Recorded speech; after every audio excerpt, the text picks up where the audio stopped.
Tidak bisa jawab ya. Ibu nggak usah kasih lihat saya Nggak data-data apa-apa, itu. kamu harus lihat cara Data-data kerjanya. itu yang perlu lihat masyarakat. Ini ya. harus diperjuangin, Say. Nggak Paham, bisa. pembelanjaan segala macam yang tahu kan sampean-sampean aja. Riset Indonesia kembali ke 0 km, evaluasi semua gaji dan tunjangan di lembaga negara. Lakukan, hentikan moratorium semua kunjungan ke luar negeri, bukan hanya DPR. Nih, 3 triliun buat apa? Bahwa DPR itu hanya speaker. Saya kan pengen belajar politik nih, jadi kita undang the one and only Ibu Rieke Diah Pitaloka, SS, Udah mulai nih. M, Hum. Waduh, udah mulai Bu dari tadi. Belum. Oh gitu. Iya kan kita mau CV-ku ngobrol. udah. Ini saya mau bacakan. Lahir Oke. Garut, 8 Januari 74. Tahunnya nggak usah diomongin dong, Pendidikan sarjana bidang sastra Belanda Universitas Indonesia, studi filsafat, Magister Filsafat 2007, Doktor Ilmu Komunikasi Universitas Indonesia 2022. Buset, ini mah nggak usah tanya ya. Perjalanan karir panjang kali lebar. Iya, nggak usah deh. Isu politik, udah. Tanggapan Ibu Rieke terkait isu tunjangan DPR. Asik. Tadi barusan dari rapat kan? Rapat anggaran ini lagi momen penting penentuan alokasi APBN yang 3.000 triliun lebih itu, apakah ini benar-benar akan tepat sasaran atau kemudian terjadi lagi ketidak tepat sasaran dan kemudian pajak rakyat itu naik, tapi sebetulnya apa yang didapat rakyat nggak sebanding dengan pajak yang kalian setorkan gitu. Saya mau ringan-ringan dulu. Kalau ada narasi bahwa seseorang yang anggota DPR dinonaktifkan, apakah dia masih menerima tunjangan dan fasilitas lainnya? Nah itu. Nah, dinonaktifkan itu beda dengan diberhentikan. Oke. Ya, kalau dinonaktifkan, dan yang perlu dicatat adalah berdasarkan konstitusi. Jadi maksudnya dari partai nanti mengusulkan, kemudian itu harus pemberhentian harus ditandatangani juga oleh presiden, kalau saya nggak salah kayak gitu. Oke, berarti itu ada masa waktu. Nggak bisa langsung hari ini diberhentikan, hari itu juga dia langsung tidak bekerja, Ya. proses administrasi sudah selesai, nggak bisa kan gitu Termasuk pembubaran DPR. Pertanyaannya, bisa nggak DPR dibubarkan? Bisa. Terus bagaimana supaya pembubaran itu konstitusional? Amandemen lagi undang-undang dasarnya. Di perubahan ketiga undang-undang dasar, pasal 17C itu dikatakan bahwa DPR tidak bisa dibekukan, bahkan dibubarkan gitu. Jadi semua balik lagi ke konstitusi. Iya. Jadi karena kita kan juga nggak bisa, bahwa ada fenomena seperti sekarang ini itu adalah pelajaran berharga setidaknya bagi saya. Belum lagi tadi saya menerima teman-teman, terima kasih yang sudah datang. Siapa aja tadi Bu di depan gedung DPR? Jerome, terus Andovi. Sempat berdialog tadi. Iya, terus kan tidak bisa secara pribadi karena institusi. Tapi kalau ditanya apapun secara pribadi, ya saya memberikan support terhadap tuntutan ini, begitu ya. Dan tentu saja mendukung pimpinan dan komisi terkait untuk menindaklanjuti tuntutan-tuntutan ini. Iya, kan ada 17+8 tuh tuntutan. Ibu sudah lihat semua belum tuntutannya? Udah. Itu salah satunya ada bicara tentang tunjangan. Tunjangan itu akhirnya sebenarnya tunjangan rumah, iya. Karena rumah dinasnya ditiadakan. Iya, itu saya tahu tuh. Ya. Akhirnya dikasih duit sebenarnya tuh kan. Kayak contoh DPRD DKI juga dapat tunjangan rumah loh, 78 juta. Per bulan. Per bulan.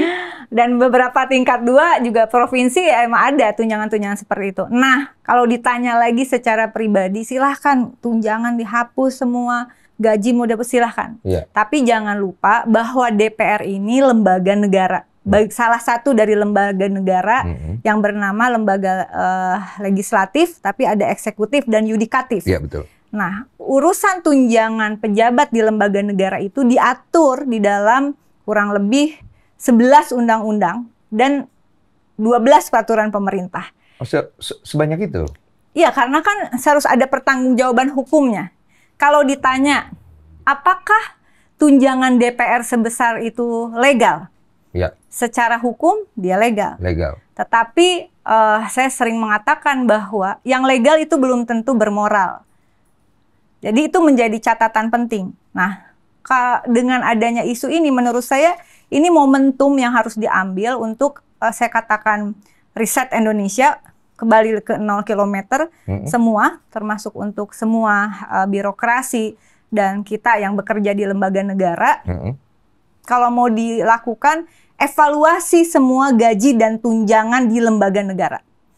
Mari kita dukung Presiden segera mengeluarkan aturan untuk evaluasi atas semua tunjangan di seluruh lembaga negara, termasuk di pemerintah daerah dan DPRD-nya.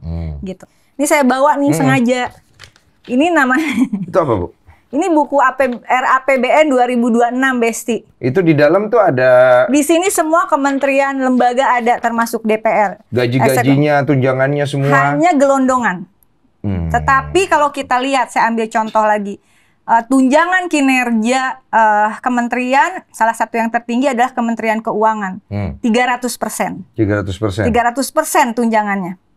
Nah, 300% setahun ya? Sebulan tunjangan. Sebulan? Tunjangan nanti diakumulasi jadi setahun. Bu, berapa sih Bu kalau misalnya? Nih aku bacain ya. Berapa? Iya, bacain deh Bu. Bacain ya, bacain. Penasaran juga Karena kita. Karena menurut saya kalau mau dilakukan, lakukan semua. Mumpung ini presidennya bisa tegas, lakukan, hentikan moratorium semua kunjungan ke luar negeri, bukan hanya DPR. Tapi lembaga eksekutif, lembaga yudikatif, kalau mendesak harus pergi. Misalnya ini kayak Presiden harus melakukan kunjungan ke China, ada pertemuan diplomatik yang penting, itu harus. Sebenarnya kalau kita bicarakan dalam tuntutan 17+8 ada bicara tentang transparansinya seperti apa. Transparansi DPR terutama. Masalah budget dan segala macam. Kan transparansi ini kan memang akhirnya tidak pernah dilihat oleh masyarakat kan. Akhirnya pasti segala sesuatu yang ditutup-tutup itu menimbulkan kecurigaan. Nah sekarang ini transparansi daripada apa yang didapat oleh DPR, ataupun mungkin semua karena bicara anggaran DPR itu masuk dalam postur APBN. Iya. Jadi kalau mau transparansi semua. Ya, harusnya kan begitu. Ya, jangan satu sisi DPR. Ya terima kasih kalau buat saya penting kritik seperti itu. Tapi alangkah lebih baiknya kalau transparansi itu untuk semua kementerian, lembaga negara. Iya. Pemerintah pusat maupun daerah. Iya, kalau DPR, mau kan belum tentu semuanya mau. Harus mau. Ini momentumnya menurut aku.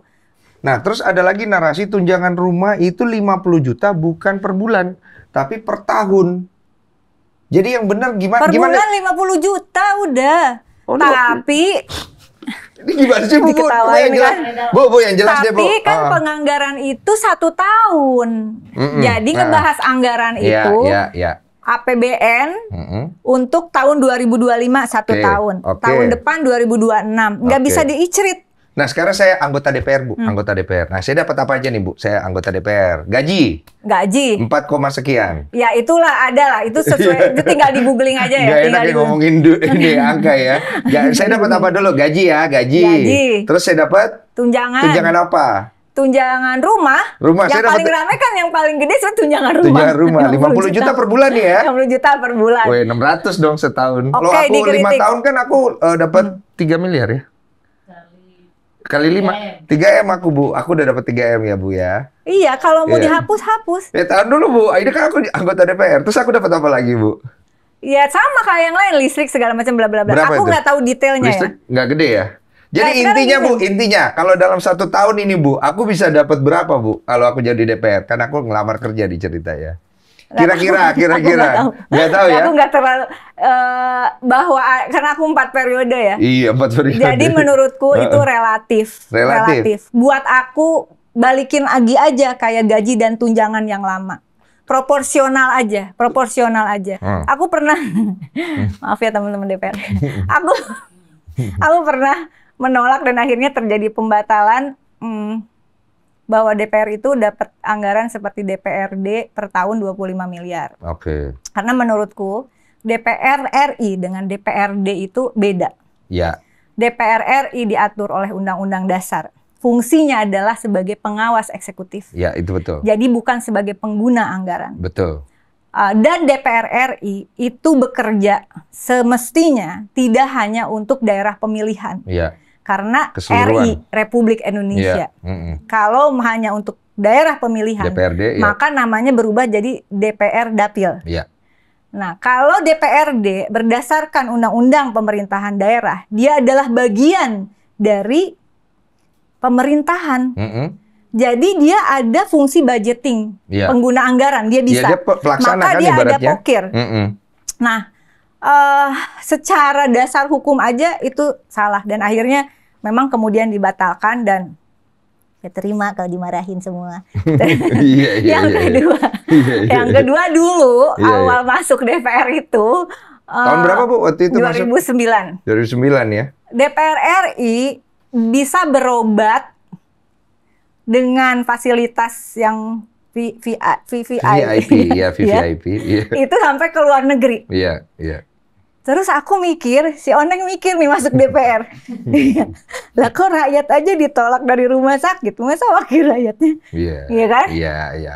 Jadi itu dibatalin. Dibatalin. Nggak, sekarang nggak bisa lagi DPR RI berobat ke luar negeri. Udah nggak boleh pakai Maaf duit, ya, teman-teman. pakai duit sendiri lah kalau itu Iya. sisanya kan gitu Maaf ya. ya teman-teman. Iya paham. Karena kan gini Bu, kesenjangan sosial itu Ya. kan terasa banget. Jadi kan poinnya begini, rakyat itu diwakilkan oleh DPR. Mm-mm. DPR adalah orang sekumpulan orang yang mewakilkan Oke. aspirasi dan harapan. Ya. Kemudian masalahnya adalah rakyat Sekarang ini gini kan aja, apa posisi. yang seorang Rieke Diah Pitaloka akan lakukan? Mm-mm. Saya dengan semua yang ada itu, kebetulan saya Ketua Umum Konfederasi Rakyat Pekerja. Konsolidasi kemarin ojol itu yang meninggal, Afan itu kebetulan jaringan ojol kami, begitu ya. Jadi kita harus pastikan dulu sampai dapat BPJS-nya semua. Nah, saya kemudian menjadi disertasi saya dan saya terus melanjutkan riset ini adalah pentingnya data dasar negara diperbaiki. Saya akan ngomong terus-menerus. Karena kalau data dasarnya tidak akurat, tidak aktual, tidak relevan, maka semua omongan ini, termasuk tunjangan DPR, tidak bisa dihitung secara akurat. Tapi Kalau- sama saya pendataan kita di Indonesia juga masih berantakan Bu katanya kadang-kadang. Makanya apa yang saya lakukan adalah saya akan terus mendesak. Ini kalau boleh ditambahin nih tuntutan. Undang-undang Sistem Pendataan Presisi Nasional. Iya. Itu belum ada. Yang ada hanya undang-undang statistik. Statistik itu hanya satu dari data analisis. Iya. Pertanyaannya, statistik yang dilakukan BPS, data dasarnya apa? Nah, itu dia. Dengan anggaran tadi 6 triliun, ngelebih-lebihin anggaran perlindungan pekerja, ya Kementerian Tenaga Kerja 1,3 triliun, Kementerian Perdagangan 1,4 triliun, dan dia hanya untuk menampilkan hasilnya saja minta 3 triliun. Kalau menurut aku tolak kenaikan. Menampilkan hasilnya aja perlu 3 triliun Bu. Nih, 3 triliun buat apa? Realokasi dong nih. Penyediaan dan pelayanan informasi statistik aja harus 3 triliun. Pertanyaannya, 3.000 triliun dengan hanya angka-angka seperti ini yang dijabarkan. Kita tahu nggak untuk apa aja? Ya Nggak itu kan pernah tahu. transparansinya yang orang Makanya pertanyakan kan transparansi jatuhnya. itu bukan di permukaan, tapi transparansi negara itu harus dimulai dengan transparansi bukan data, pendataannya. Iya. Pendataan itu harus melibatkan rakyat. Iya. Dari mulai pendataannya. Berarti digital dong. Digital, ini udah Digital jadi dan terbuka dan disertasi. semua orang Nih. bisa mengakses, Nih, maksudnya lu kayak pik- begitu. Peta kayak gini yang bikin rakyat desa loh. Nerbangin drone, lalu kemudian diukur dengan nanti masukin aplikasi, by name by address, Iya. ya bisa. Makanya kalau aku bilang nih bisa diklik keluar siapa yang harus menerima bantuan. Yang menurut saya mendesak adalah Bapak Presiden mohon juga kita beri support untuk segera mengeluarkan peraturan Presiden tentang sistem perencanaan pembangunan daerah berbasis data presisi itu.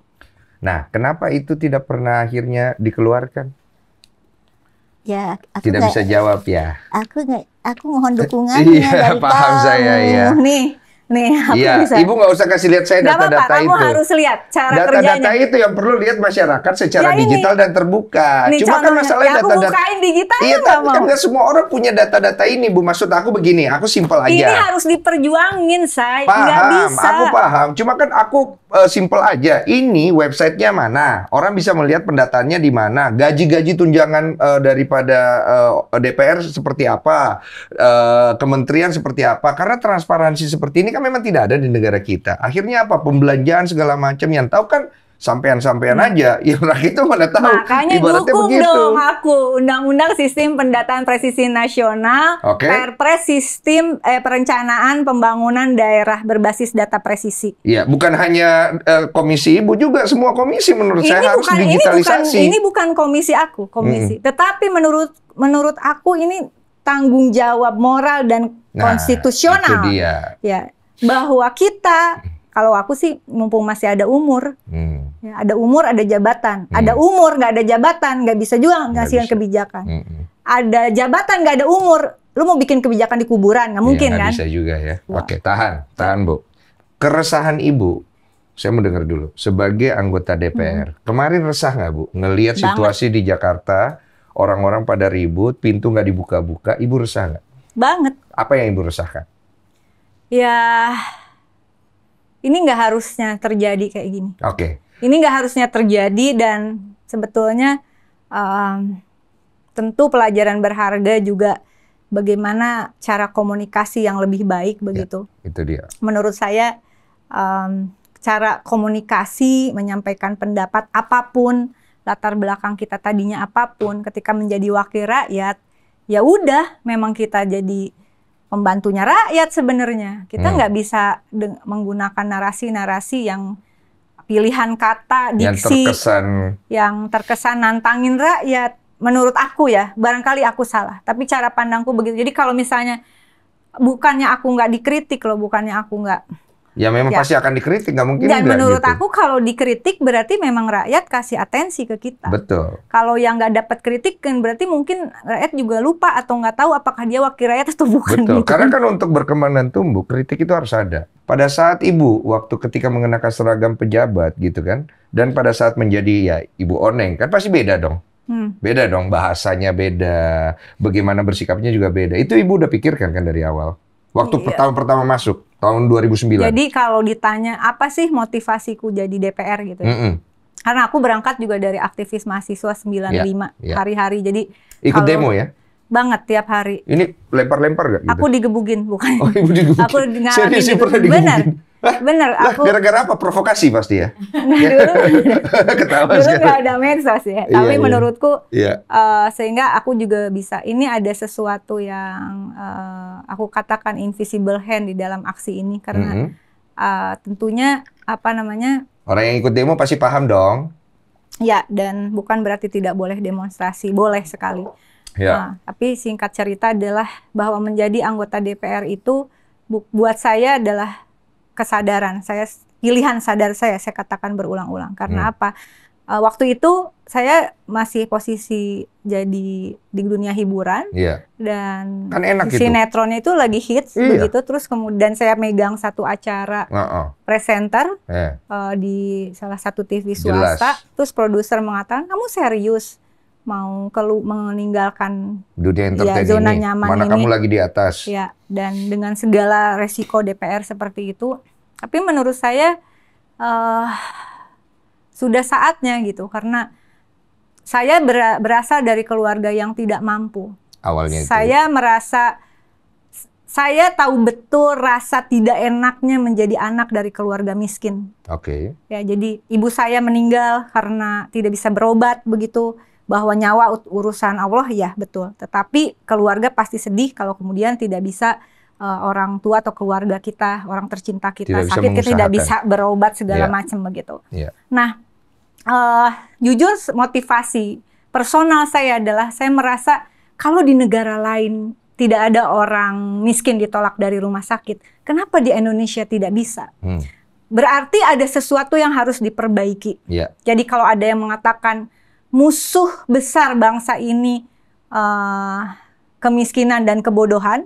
Sebenarnya kalau boleh saya tambahkan, musuh besarnya itu bukan kemiskinan dan kebodohan, tapi pemiskinan dan pembodohan. Yang dilakukan. Pemiskinan dan pembodohan itu terstruktur dan itu sistem yang harus dibenahi.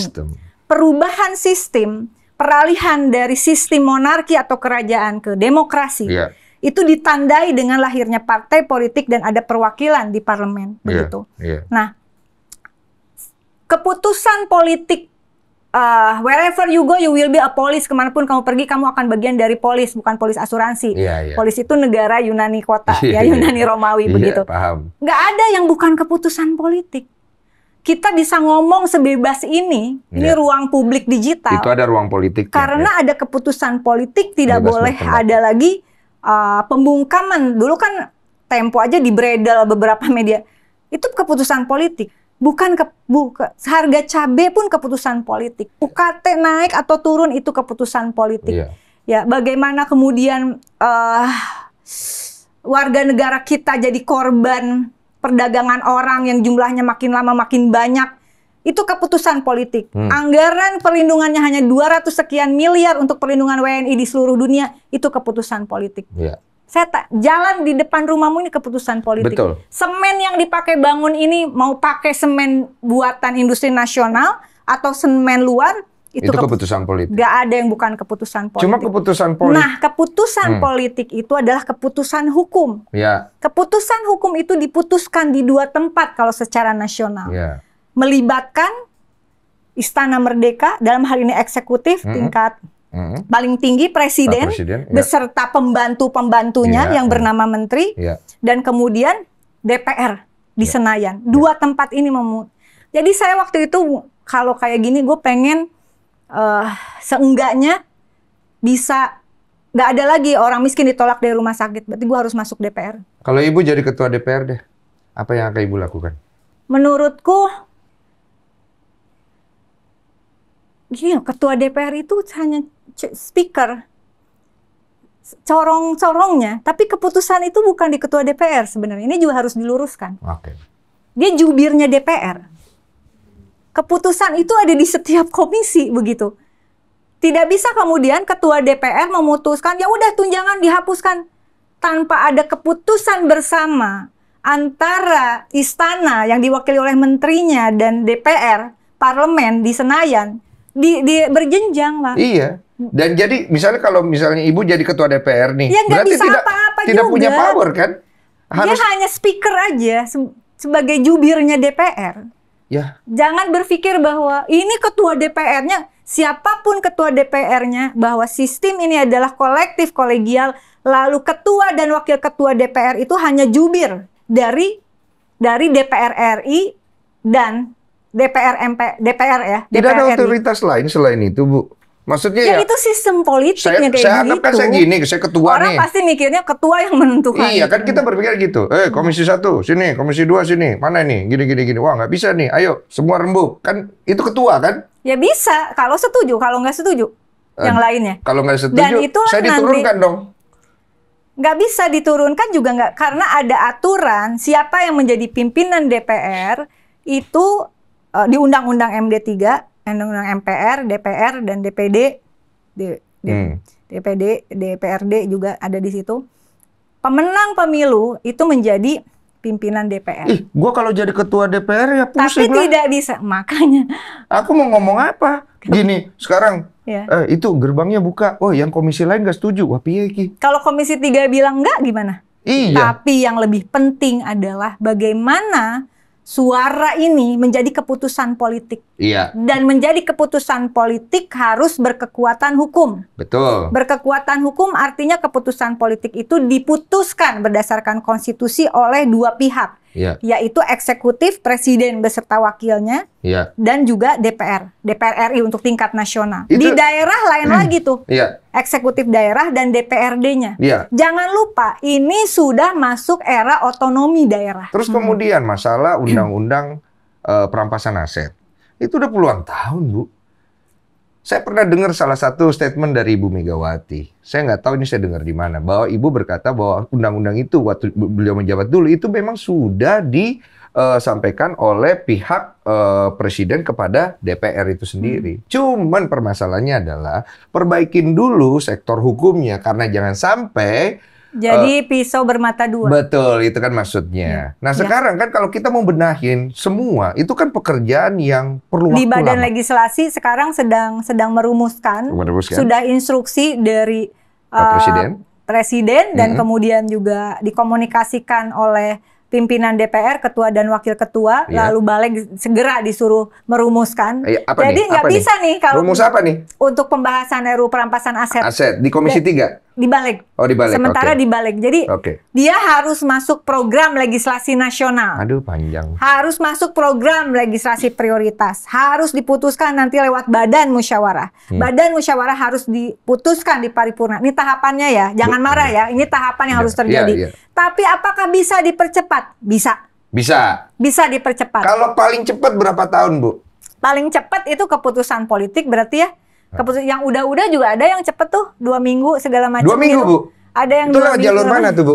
Ya itu keputusan politik Iya. itu memang menurut saya perlu pengawalan dari publik kayak gini. Oke. Tapi publik juga jangan kemudian pokoknya enggak. Ini ada tahapan.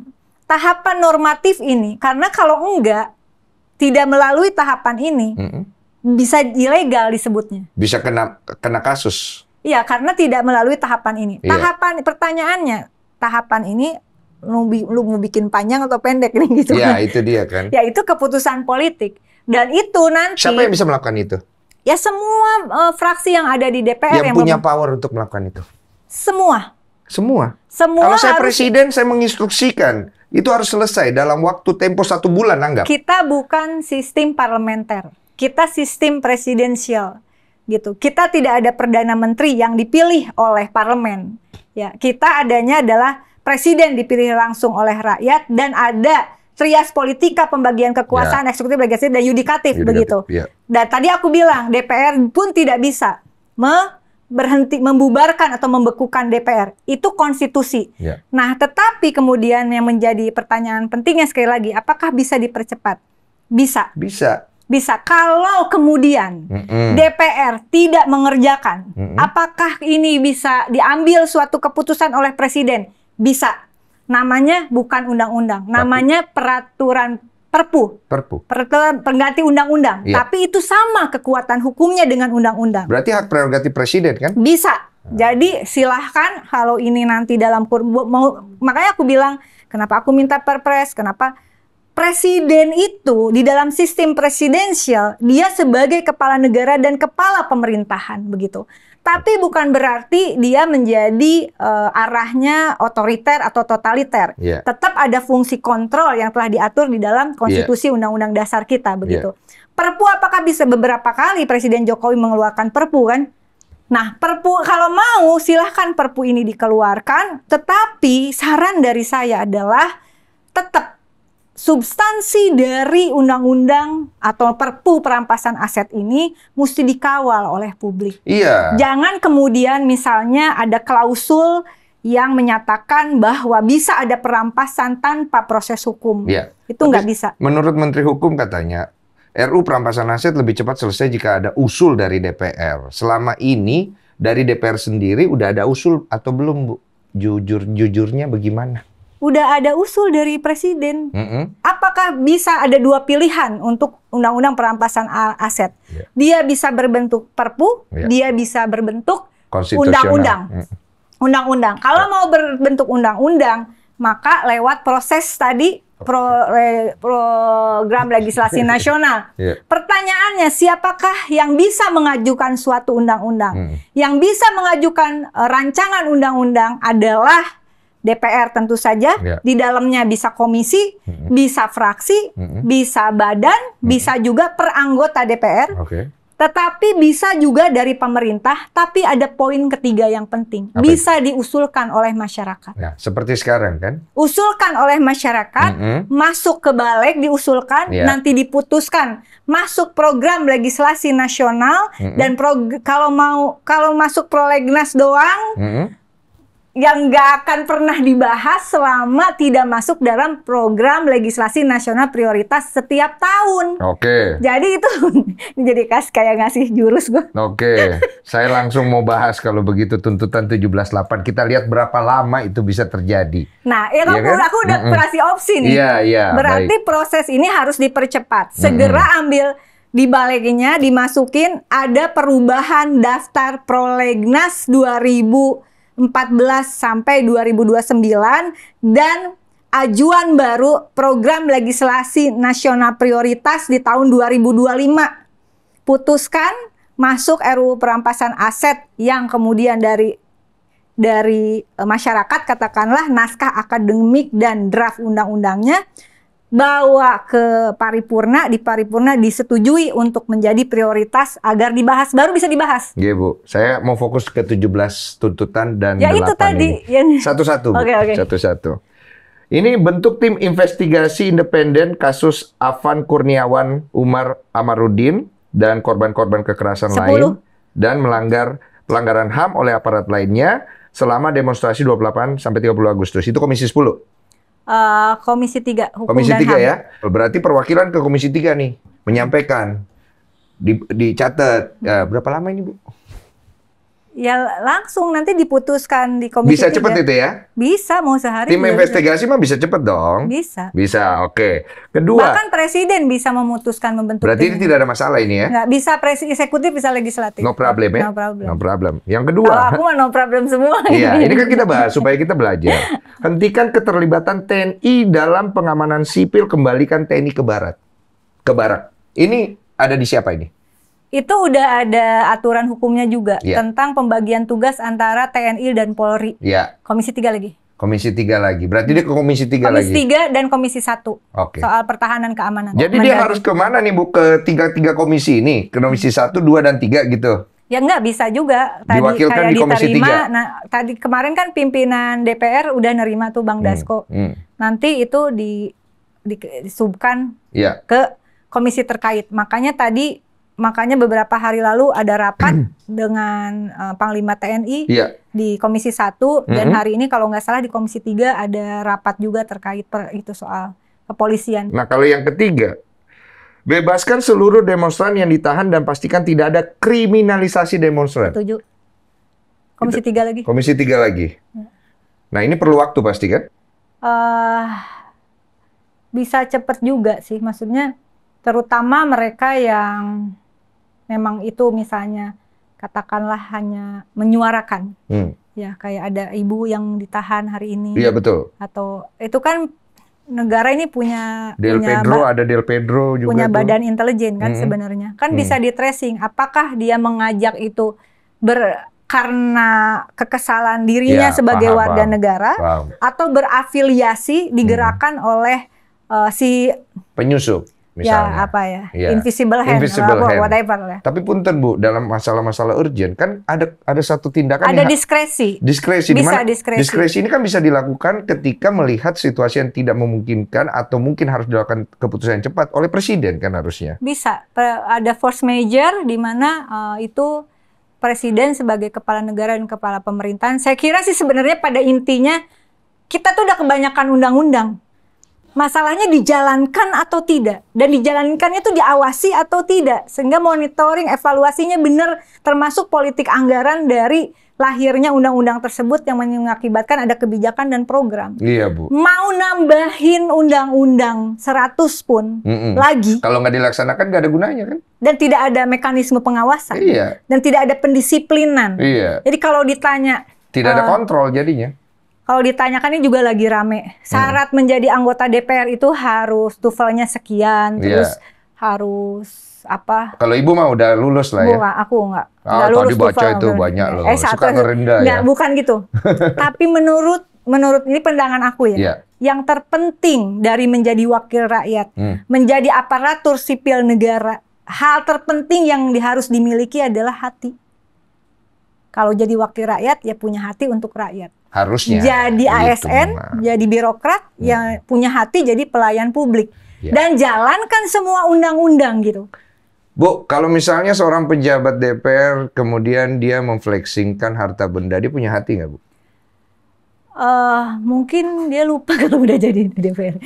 Lebih kelupa ya berarti ya Bu? Nggak, aku nggak bisa. Iya, mengomentari berarti orang lebih lain. kelupa ya. Aku Udah nggak berarti bisa kelupa ya, mengomentari nggak orang apa-apa lain. Bu. Jawabannya aman juga nggak apa-apa, saya terima kok gitu. Nggak, aku nggak bisa Karena kan mengomentari Ibu orang kan lain. bicara mewakilkan diri Ibu sebagai anggota DPR, tidak bisa mewakilkan Tapi 580 sebagai orang. anggota DPR itu tadi kita punya tanggung jawab personal. Yang Dan harusnya. kalau aku selalu merasa bukan hanya janji pada rakyat, tetapi juga pada Tuhan. Aku Muslim kepada Allah Subhanahu Wa Taala. Iya. Ini nggak bisa seenaknya gitu. Betul. Jangan di satu sisi selalu menggembar-gemborkan negara ini berketuhanan yang Maha Esa, tapi di sisi lain kita menormalisasi, mewajarkan tindakan-tindakan yang sebenarnya itu tidak menggambarkan ketuhanan yang Maha Esa. Iya. Termasuk kemudian kita menganggap hal yang wajar atas terjadinya kekerasan bukan hanya oleh penyelenggara negara, tapi juga penjarahan misalnya, itu tetap tidak bisa dibenarkan begitu. Itu disebutnya banality of evil, kejahatan yang lahir dari kedangkalan berpikir. Iya, paham.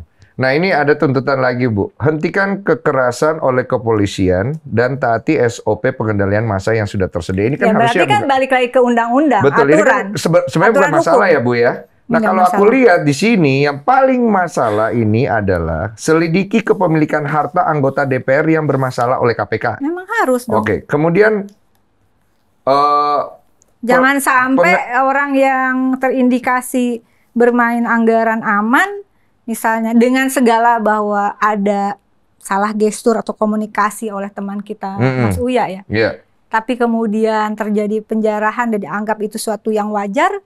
Dia baru 10 bulan loh di DPR dan rumah itu bukan hasil dari DPR. Ya, kalau sama kayak rumah ini. Ternyata kamu bukan DPR. Iya, saya paham. Sama dengan rumah saya yang saya tempatkan bukan dari DPR, itu dari hasil kita kerja sebagai kebetulan ibu nyinggung Mas Uya.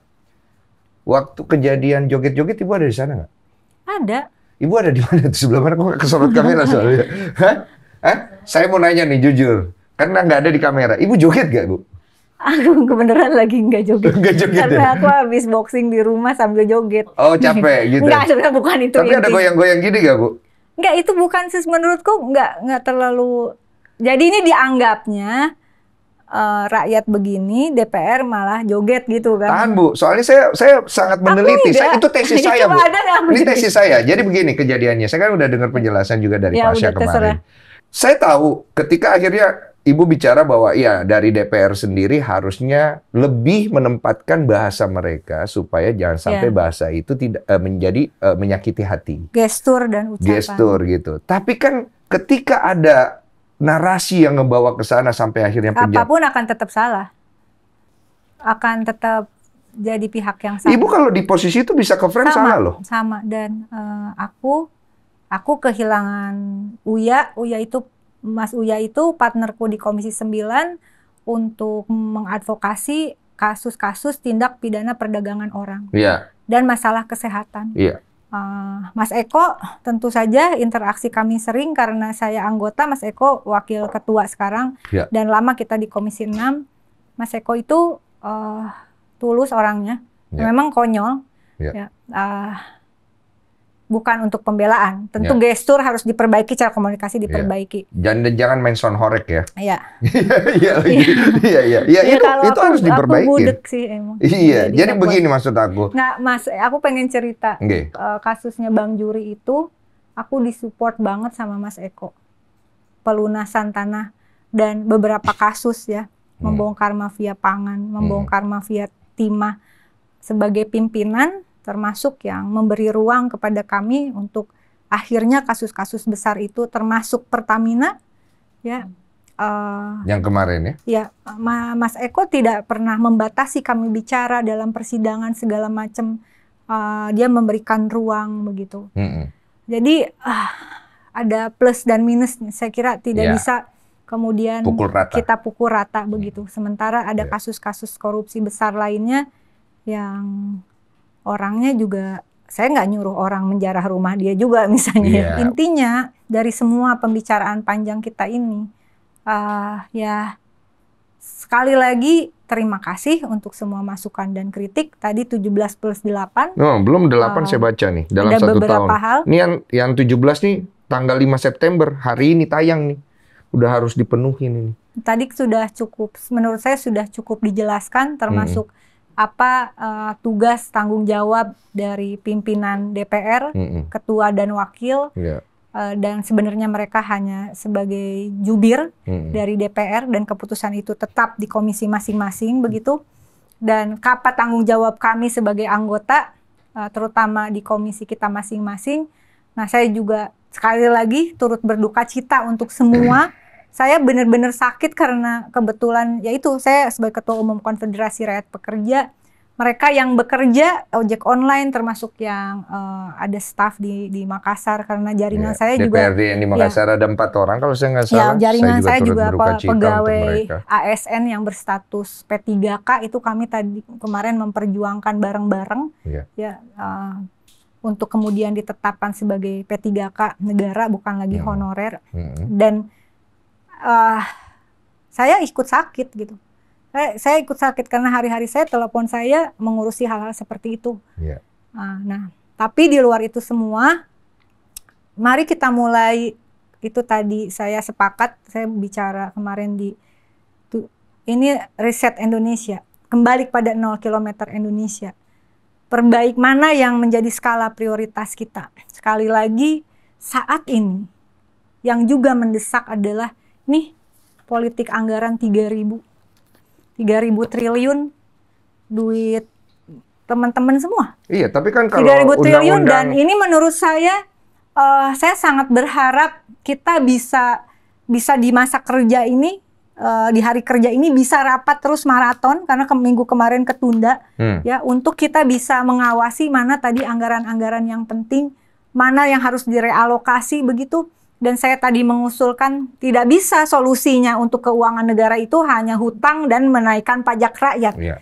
Benerin tata kelola perdagangan kita. Nggak bisa mati rakyatnya, Bu. Sistem perdagangan kita harus benar, politik anggarannya harus benar. Saya setuju itu, nggak bisa. Yang kemudian kalau boleh kita suarakan, saya tadi waktu menerima teman-teman yang aktivis medsos 17+8, saya justru minta dukungan. Yang ini tadi sudah dijelaskan channelnya kemana, apakah mana yang bisa langsung presiden, mana yang DPR-nya kemana, saya kira sudah cukup jelas kita ngobrol. Tapi tolong bantuannya, tambahkan tuntutannya, tolak kenaikan harga kebutuhan pokok. Jangan ada kenaikan harga eceran tertinggi pangan. Tidak boleh ada impor untuk pangan-pangan yang diproduksi di dalam negeri. Mati nih sebentar lagi petani tebu kita, pabrik gula kita. Cadangan bisa sampai lebih dari 2,6 juta ton gula produksi petani dan juga industri gula kita. Tapi kalau kita malah impor lagi, itu kebangetan. Beras juga begitu. Udah mau bekutu tuh yang 2024 impor. Nggak kepake. Nggak kepake dan tidak didistribusikan. Iya, malah impor-impor terus. Nah, kenapa Bu impor-impor terus, Bu? Padahal banyak barangnya. Saya minta justru lagi mikir, saya minta ada pembuktian terbalik ya. Apakah ketika impor itu ada success fee gitu?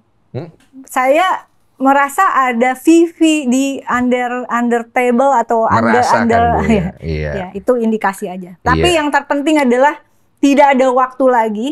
Dan sekarang Presiden sedang bertemu dengan pimpinan-pimpinan negara yang juga penting menurut saya dalam situasi seperti ini. Dalam situasi seperti ini, konsolidasi nasional itu penting, tapi hubungan diplomatik dan bertemu saat ini dengan Rusia, China, dan beberapa negara penting lainnya, menurut saya ini juga langkah tepat bagi Presiden untuk bagaimana adanya suatu kerjasama termasuk pertahanan keamanan sehingga bisa saling menguatkan. Presiden Xi Jinping dalam pidatonya kemarin mengatakan bahwa bangsa yang besar itu adalah bangsa yang tidak bisa diintimidasi oleh orang lain, oleh pihak luar.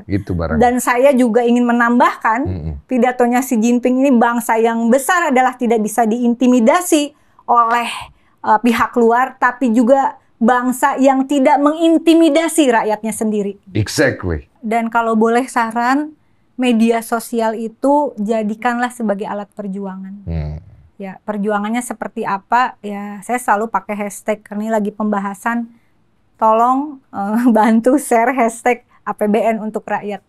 Kemudian tadi ada beberapa peraturan hukum, sahkan.